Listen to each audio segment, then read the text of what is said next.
Финансиска помош, даночни олеснувања, субвенции, одложување на обврски по основ на кредити, но не и минимална плата за сите. Земјите од регионот сериозно му помагаат на стопанството, но во ниту една според досега објавените податоци нема мерка од типот на она што ја предложи лидерот на СДСМ Зоран Заев, каде бара сите вработени во јавната администрација да добиваат намалена плата од по 14.500 за април и мај. Сите функционери и раководители одат на минимална плата. И покрај ваквиот факти низата критики од синдикатите, бизнисот, па дури од владиниот партнер ДУИ, од СДСМ вела дека мерките биле патриотски чин. Овие мерки се чин на патриотизам, затоа што патриотизам е да се зачува секое работно место, патриотизам е да се обезбеди минимален приход. Во меѓувреме се огласи министерот за економија Крешник Бектеши, кој рече дека нема да поддржи никакво намалување на платите на работниците и од алтернатива на Африм Гаши вела дека нема да поддржат мерки кои што се штетни за граѓаните. Остра реакција за предлогот стигне и од Алијансата за албанците. Мерките што се предложени од господинот Заев, апсолутно не се согласувам и му препорачувам да не ги аплицира. Луѓето се во огромна криза.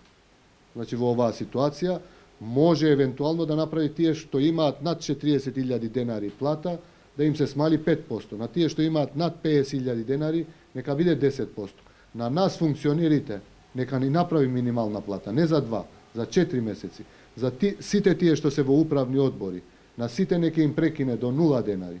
Паралелно Алфа истражуваше за земјите од регионот па и пошироко, и според досега објавените податоци, ниту една мерка нема кратење на платите во време кога е најпотребно. За помош на стопанството, српскиот председател најави сет економски мерки, но во ниту една нема кратење на платите на работниците.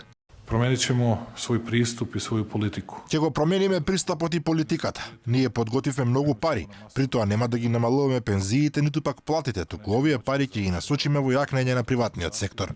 Во меѓувреме на последната средба со бугарските бизнисмени, премиерот Бојко Борисов буквално ги срамни со земја. Им рече дека кризата може да ја поминат и да обезбедат пари за работниците, ако ги продадат скапите јахти и автомобили кои самите ги поседуваат. Во меѓувреме албанската влада издвојува 370 милиони американски долари, што ќе бидат наменети за помош на здравството, бизнисот и семејствата во социјален ризик. Во меѓувреме другите држави веќе имаат усвоено првичен сет мерки за помош на бизнисите. Например, Шпанија, Италија, Данска и Грција го одложија плаќањето на ДДВ од 1 до 6 месеци во зависност од државата.